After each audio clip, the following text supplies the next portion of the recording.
আসসালামু আলাইকুম। কেমন আছেন সবাই? আশা করি যে যেখানে আছেন আল্লাহর রহমতে ভালো আছেন। আমিও ভালো আছি আলহামদুলিল্লাহ। আজকে আপনাদেরকে এই আ কা যে গতকালকে ভিডিওতে যে ড্রেসগুলো দেখিয়েছিলাম, তার মাঝে যে লং ফ্রকটা দেখিয়েছি সেটার আ সেলাই টিউটোরিয়ালটা দেখিয়ে দেব। আসলে এই ড্রেসগুলো তৈরি করা অনেক ইজি। মানে আমি কিভাবে বলবো আপনাদেরকে জানি না। কারণ আমি নিজেই আ কোনো টেলর না। প্রফেশনাল কোনো টেলার্স না। আমি কিন্তু কোথাও কাজও শিখিনি। আমি জাস্ট নিজে ইচ্ছে মতো যেরকম ইচ্ছে হয় সেরকমভাবে একটা কাপড়কে মানে রূপ দিয়ে দিই, দ্যাটস ইট। আমি এইটুকুর বেশি কিছুই জানি না। এইজন্য আমার বিভিন্ন কাজগুলো দেখে থাকবেন আপনারা। আমি খুব বেশি একটা মাপজোক করি না। মাপজোকটা আমি খুব একটা আ প্রয়োজন মনে করি না। আমি জাস্ট আমার আইডিয়াতেই আমি আমার এই ড্রেসগুলো রেডি করে থাকি। তো আজকে তার মাঝে একটা আপনাদেরকে সেলাই করে দেখাবো। তো প্রথমে আমি কিন্তু এটা হচ্ছে কুচিগুলো তৈরি করে নিয়েছি। যেহেতু এটা দেখেছিলেন আপনারা ৪ টা লেয়ারে একটা ফ্রক বানিয়েছিলাম। তো আমি এই ৪ টা লেয়ারেরই কুচি কাপড়গুলো আগে রেডি করে নিয়েছি। এটার কাটিং ভিডিওটা আমার করা হয়নি। আমি জাস্ট সেলাই করার সময় মনে হচ্ছিল যে এটা আপনাদের সাথে শেয়ার করব। সেইজন্য এটার ভিডিওটা বানিয়েছিলাম। আর এবারে দেখুন আমি যেই ভেতরের ফলসের কাপড়টা রেখেছি ড্রেসের, আমি কিন্তু এক্সট্রা করে আর কোনো ফলস ইউজ করিনি। যেই ফলসের কাপড়টা রেখেছিলাম ভেতরে, সেই ফলসের ওপর দিয়ে মানে এটা একেবারে সাইজ করে কাটা আছে কোমর থেকে নিচ অবধি কেমন হবে। তো সেটার উপরে জাস্ট এই লেয়ারগুলো আমি বসিয়ে দেব। তো প্রথম লেয়ারটা একেবারে শুরু থেকে লাগাতে হবে। আর দেখে এভাবে একটু ভেবে লাগাতে হবে কাপড় রেখে, যাতে ওই জায়গা থেকে আবারও কোমরের সেলাইটা দেয়া যায়। যেহেতু কোমরটাও ওখান থেকেই লাগাতে হবে। ওপরের প্রথম যে লেয়ারটা সেটা আমার লাগানো কমপ্লিট। এখন দ্বিতীয় লেয়ারটা লাগানোর জন্য আমি এটাকে আগে মার্ক করে নেব। তো দেখতেই পাচ্ছেন এমনভাবে মার্ক করছি যাতে প্রথম লেয়ারটা দ্বিতীয় লেয়ারের সেলাইটাকে ঢেকে রাখে। আম একটা সেলাই যেন দেখা না যায়, এইভাবে করে কিন্তু আমি মার্কটা করে নিলাম। এখন পুরোটাতেই দাগটা দিয়ে নিচ্ছি। এবারে এই দাগের ওপর দিয়েই আমি দ্বিতীয় লেয়ারটাকেও বসিয়ে দেব। তো আপনারাও চাইলে আমার মতো এইভাবেই করতে পারেন। এইভাবে করলে অনেক ইজি হয়ে যাবে আমি মনে করি। কারণ আমি যখন করেছি আমার কাছে তো খুব একটা টাইম লাগেনি। মানে আমি সত্যি বলতে আমার এই ড্রেসটা রেডি করতে যতটুকু না টাইম লেগেছে তার চেয়ে বেশি সময় লেগেছে আমার হাতটা তৈরি করতে। তো যাই হোক, আমি সেকেন্ড লেয়ারটা এবারে এইভাবেই বসিয়ে দিচ্ছি দেখুন। আপনারা যদি কোনো কিছু জানতে চান মেজারমেন্ট বা কোনো কিছু, তাহলে আমাকে বলতে পারেন। আমি চেষ্টা করব আপনাদেরকে বলে দেওয়ার। তো এইটা দেখুন দ্বিতীয় লেয়ারটা আমার লাগানো হয়ে গেছে। এবারে তৃতীয় লেয়ারের দাগটাও আমি দিয়ে ফেলেছি। তো সেটাও এখন লাগিয়ে দিব এখানে। এটা লাগানোর পরে কিন্তু আমি আবার চতুর্থ লেয়ারটা লাগাবো। তো যাই হোক, এটা কিন্তু জর্জেট কাপড় ছিল। আর এটার আসলে নামটা জানি না এটাকে কি জর্জেট বলে, বাট দেখতে অনেক সুন্দর। একটা মানে গ্লেজি ভাব আছে এই কাপড়টার ভেতরেই। আর যে হচ্ছে ফলসটা ইউজ করেছি এটার নামটাও আমি জানি না, তবে সিল্ক হতে পারে। আ আমি আসলে পছন্দ মতো কাপড় নিয়ে নিয়েছিলাম ওখান থেকে। আমি কোনো দাম-টাম মানে কোনো নাম-টাম জিজ্ঞাসা করিনি। আর এখানে যদি আমি বলতে চাই তো আ যে জর্জেট কাপড়টা দিয়ে আমি কাজ করেছি, এটা কিন্তু আমি ২.৫ গজ কাপড় নিয়ে এসে কাজটা করেছিলাম। তো মেবি হাফ গজের মতো বেঁচে গিয়েছিল। তো ২.৫ গজ কাপড় দিয়ে অনেক সুন্দর করে হয়ে গিয়েছে। আমি আরও একটা লেয়ার দেওয়ার মতো কাপড় আমার বেঁচে গিয়েছিল। তাহলে বুঝতেই পারছেন ২.৫ গজ কাপড় দিয়েই একটা ৪ বছর, ৪.৫ বছর বা ৫ বছর বাচ্চারও ড্রেস বানানো পসিবল। আর এই কাপড়গুলোর বহর যেহেতু অনেক বেশি থাকে, সেহেতু একটা লেয়ারের জন্য কিন্তু একটা পুরা বহরের কাপড়টাই রেখে দিয়েছি। এক্সট্রা আর কোনো কাপড় জোড়া দেইনি এখানে। তখন মাজার সাইডটা যখন জোড়া দিতে যাব তখন আমাকে ফাড়া সাইডটা আগে জোড়া দিয়ে নিতে হবে। তো এই ফাড়া সাইডটা জোড়া দেওয়ার জন্য প্রথমে আমাকে লেয়ারগুলোকে সোজা করে লাগিয়ে নিতে হবে। সেজন্য দেখুন আমি কিন্তু ২ সাইডেই এইভাবে সমান করে সুন্দর করে লেয়ারগুলোকে আটকে নিব, যাতে সেলাইয়ের সময় উল্টে না যায় বা নড়ে না যায়, কুঁচকে না যায়। তো যাই হোক, এভাবে করে আটকে নিলাম। এখন অপর সাইডের লেয়ারগুলোকেও সেম ওয়েতে আটকে নিব, যাতে সেলাই করতে আমার সুবিধা হয়। তো যাই হোক, এবারে আমার আটকানো কমপ্লিট। আমি এবারে মাজাটা দেখিয়ে দিচ্ছি আপনাদেরকে কিভাবে লাগাবো। তো প্রথমে আমি বডিটাকে নিয়ে নিয়েছি, দেন এটার সাইজটা আগে দেখে নিলাম। তো ওই সাইজ অনুযায়ী আমি ওপর থেকে নিচ পর্যন্ত একেবারে পুরোটা সেলাই করে দেব। আপনারা দেখতেই পাচ্ছেন আমি কতটা সহজভাবে এই ড্রেসটাকে রেডি করেছি।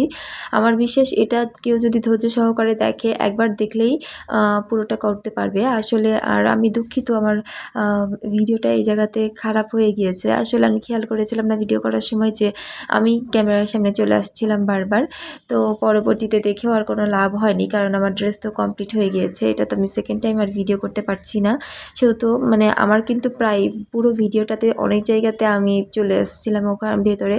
বাট আমি পরে কেটে বাদ দিয়েছি। এই জায়গাটাতে একেবারেই বাদ দেওয়া পসিবল হয়নি। তো যাই হোক, এবারে আমি কোমরের সাইডটা লাগিয়ে নেব বডির সাথে। সেই জন্য বডিটাকে আগে মাপ করে দেখছিলাম। দেন আমি বডিটার এখন সাইজটাকে সুন্দর করে কেটে নেব। আসলে এটা দেখুন, আমি কোনো মার্ক করিনি এই কারণে যে আমার মার্ক করার প্রয়োজন হয়নি। যে ফাড়া সাইডটা ছিল ওই ফাড়া সাইডটা একটা জায়গাতে মানে একটা সাইডে আটকে দিব। দেন যা আছে পুরোটাই একেবারে কমপ্লিট করা আছে। তো এই তো দেখতে পাচ্ছেন আমি সমান করে কেটে নিয়েছি। এখন জাস্ট কোমরটা লাগিয়ে দিব, ব্যাস হয়ে গেল আমার ড্রেসটা।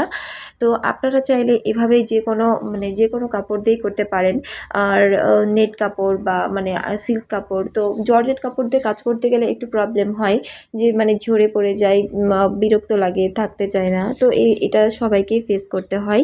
এটা যদি একটু ধৈর্য সহকারে করতে পারেন তাহলে দেখুন কত সুন্দর সুন্দর ড্রেসগুলো আমরা বানাতে পারবো। তো দেখুন আমি কোমরের সাইডটা এখন লাগিয়ে দিচ্ছি। আমার কাজটা কেমন লেগেছে? আপনাদের কাছে কি ইজি লাগছে নাকি আমি বোঝাতে পেরেছি কিনা আমি জানি না। আপনারা কমেন্টের মাধ্যমে জানাবেন। আর ভিডিওটা অনেক বেশি বড় হয়ে গিয়েছে কারণ আমি এটাতে পুরো বডিটা রেডি করেছি। দেন মানে বডিটা রেডি করা তো আমি সেলাই করিনি, জাস্ট মানে দেখাইনি। বডি তো রেডি করতে পারবেন যে কেউ, আমি বিশ্বাস করি। আর যদি কেউ না পারেন তাহলে আমাকে বলতে পারেন, তো আমি অন্য ভিডিওতে আবারও চেষ্টা করব বডিটাও দেখিয়ে দিতে।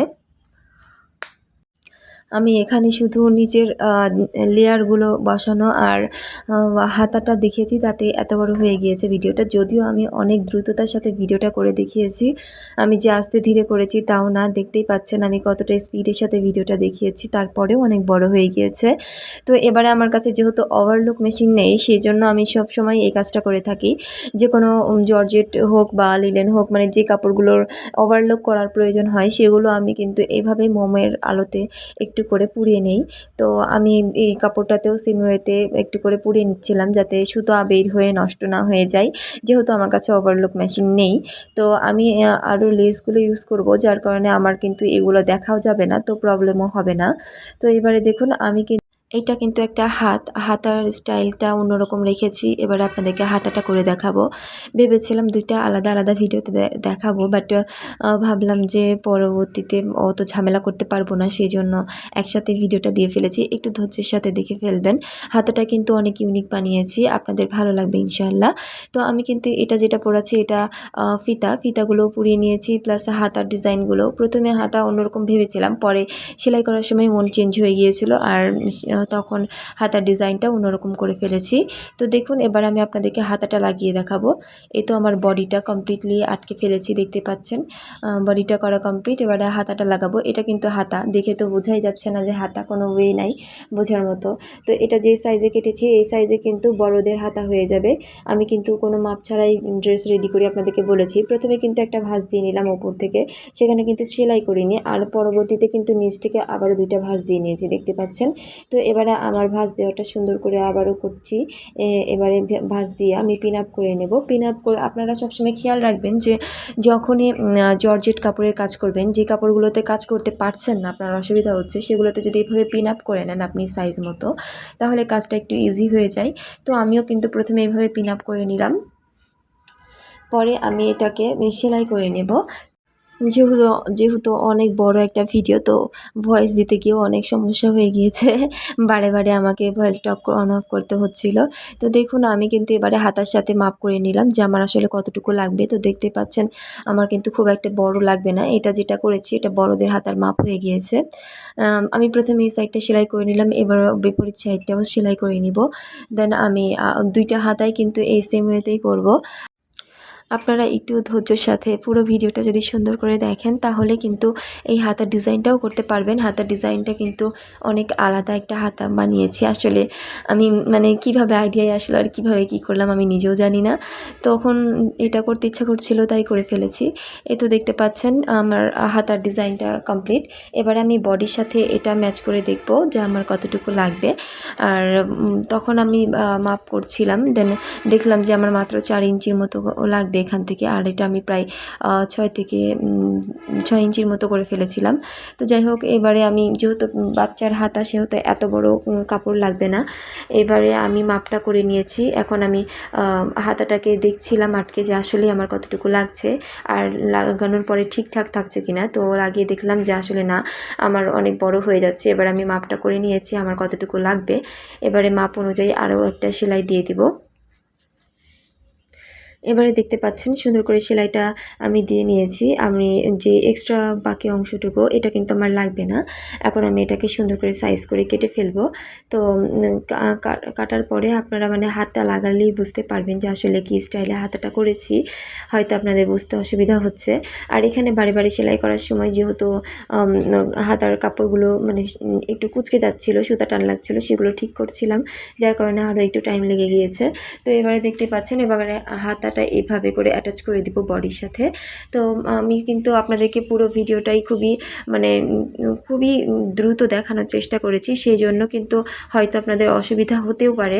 বাট আমি কিন্তু আপনাদের সুবিধার জন্যই দ্রুততার সাথে দেখিয়েছি। কোনো একটা ছোট্ট অংশ আমি গ্যাপ রাখিনি যাতে আপনারা বুঝতে না পারেন। মানে আপনারা যেন বুঝতে পারেন সেজন্য আমি পুরো ভিডিওটাই দিয়েছি।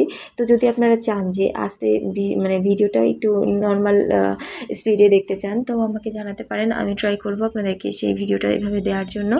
তো এই তো দেখুন আমি হাতাটা আটকে নিচ্ছি। তো যেহেতু এখানে আর পরবর্তীতে সেলাই দেব না সেহেতু হাতাটা লাগানোর সময় বারে বারে করে সেলাই দিয়ে নিচ্ছিলাম।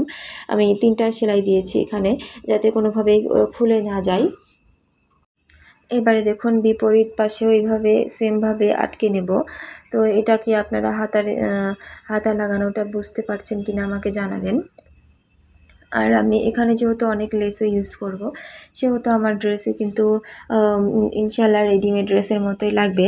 তো দেখুন আমি এই সাইডটাও হাতাটা লাগিয়ে নিচ্ছি। এখানেও সেমভাবে হাতাটা লাগিয়ে নিব। আপনারা এই জিনিসগুলো লাগানোর সময় একটু সতর্কতার সাথে লাগাবেন। দ্রুত করার চেষ্টা করবেন না, তাহলে খারাপ হতে পারে। বারে বারে খুলে করতে আরও বিরক্ত লাগে। এবারে যেটা তৈরি করছি কুচি, এটা কিন্তু আমি হাতাতেই অ্যাটাচ করে দিব। যেহেতু ড্রেসটা অনেক ঝলমলে অনেকগুলো লেয়ার, সেহেতু আমি হাতাটাকেও এভাবে রাখার চেষ্টা করেছি যেন ড্রেসের সাথে হাতাটাও ম্যাচ করে। মানে ড্রেসটা যেমন বাতাসে উড়বে হাতাটাও যেন বাতাসে উড়তে পারে।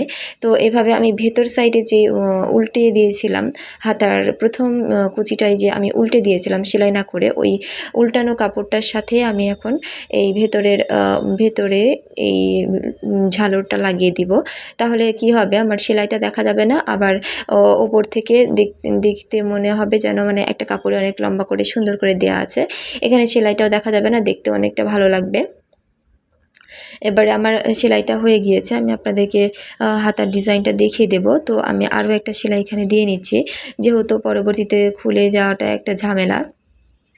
আর আমি এবারে একেবারে ব্যাক স্টেট দিয়ে ভালো করে আটকে দিচ্ছি। তো দেখুন এবারে আমার হাতার ডিজাইনটা কেমন হয়েছে আপনাদেরকে দেখিয়ে দিচ্ছি। আসলে এই ড্রেসটা কিন্তু কমপ্লিট করতে আমার অনেক বেশি সময় লেগেছে। কিন্তু সবচেয়ে বেশি সময় লেগেছে আমার হাতাটা তৈরি করতে। তো আপনাদেরকে এত দ্রুত দেখিয়ে দিয়েছি আর মাত্র একটা 15-16 মিনিটের ভিডিওতে দেখিয়ে দিয়েছি। একটু ধৈর্যের সাথে দেখবেন প্লিজ। দেখুন আমার হাতাটা কিন্তু রেডি হয়ে গিয়েছে। এবার আমি আপনাদেরকে পুরো ড্রেসটাই দেখিয়ে দিচ্ছি। হাতার স্টাইলটা কেমন হয়েছে জানাবেন। আমার কাছে খুবই এক্সাইটিং লাগছিল যখন আমি হাতাটা মেক করে ফেলেছিলাম, খুবই ভালো লাগছিল। তো যাই হোক এই তো আমার ড্রেসটা। এবার আমি আপনাদেরকে এই ড্রেসটা পুরোপুরি লেস ট্রেস সব লাগিয়ে দেখিয়ে দিব। একেবারে এক ভিডিওতেই সবই থাকছে। তো দেখুন এই ড্রেসটা কিন্তু অনেক অনেক ভালো লাগছিল আমার কাছে যখন পুরোপুরি মেক হয়ে গিয়েছিল। তো আমি নিচের লেয়ারে যে লেসগুলো লাগিয়েছি এটা খুবই ইজি, আপনারা যে কেউ লাগাতে পারবেন। জাস্ট কাপড় ধরে ধরে লেসটা লাগিয়ে দিব। সেই জন্য আপনাদেরকে দেখিয়ে দেইনি। দেখাতে গেলে আবারও ভিডিওটা অনেক বড় হয়ে যেত। সেই জন্য আমি শর্টকাটে ওটা করে নিয়েছি আমার অফলাইনে ক্যামেরা অফ করে। আর এবারে আমি আপনাদেরকে বডিটা যেটা আটকেছি সেটা আপনাদেরকে দেখিয়ে দিব। যেহেতু আমার এখানে হাতের কাজই করে দেওয়ার কথা ছিল, বাট আমি যেহেতু সময় কম ছিল তাই একটা দিনের মাঝে কমপ্লিট করেছিলাম। তো বাজার থেকে কেনা লেস আমি ওখানে আটকে দিয়েছিলাম। তো এখানে কিন্তু এই কেনা লেসটা আটকানোর জন্য আমি কাপড়ে লাগানো গামটা ইউজ করেছি। এই গামটা কিন্তু অনেক ভালো। এটা দিয়ে ড্রেসে যদি আপনারা কোনো পুঁথি, চুমকি বা স্টোনও আটকান তাও কিন্তু এটা ঝরে যায় না। আর ভালো করে শুকিয়ে যাওয়ার পরে এটা কিন্তু দেখাও যায় না। তো সব মিলিয়ে অনেক ভালো একটা গাম। আমি এটা অনেক আগে থেকেই ইউজ করি। আমার খুব ভালো লাগে। যদিও এখানে লেসটা যদি এই গামটা দিয়েই আটকে দিতাম তাও থাকতো। বাট যেহেতু নিজে হাতে তৈরি করছি আর এটা কোনো রেডিমেড জিনিস না। সো আঠা দিয়ে আটকে নিয়ে ডিজাইনটার মানে মাপটা আগে বুঝে নিচ্ছিলাম। আসলে মাঝখানে আমি আবারও বোতাম শো বোতামগুলো আটকে দিব। তো সেটার জন্য জায়গা রাখছিলাম আর সুন্দর করে দেখে এটা আটকে নিচ্ছিলাম। দেন আমি এটাকে সুই সুতার সাহায্যে সেলাই করে দিব। তো আপনাদের কাছে আমার এই আইডিয়াগুলো কেমন লেগেছে? যদি আমার ভিডিওটা ভালো লেগে থাকে একটা লাইক করে দিবেন। আর চ্যানেলে নতুন হয়ে থাকলে সাবস্ক্রাইব করে পাশেই থাকবেন।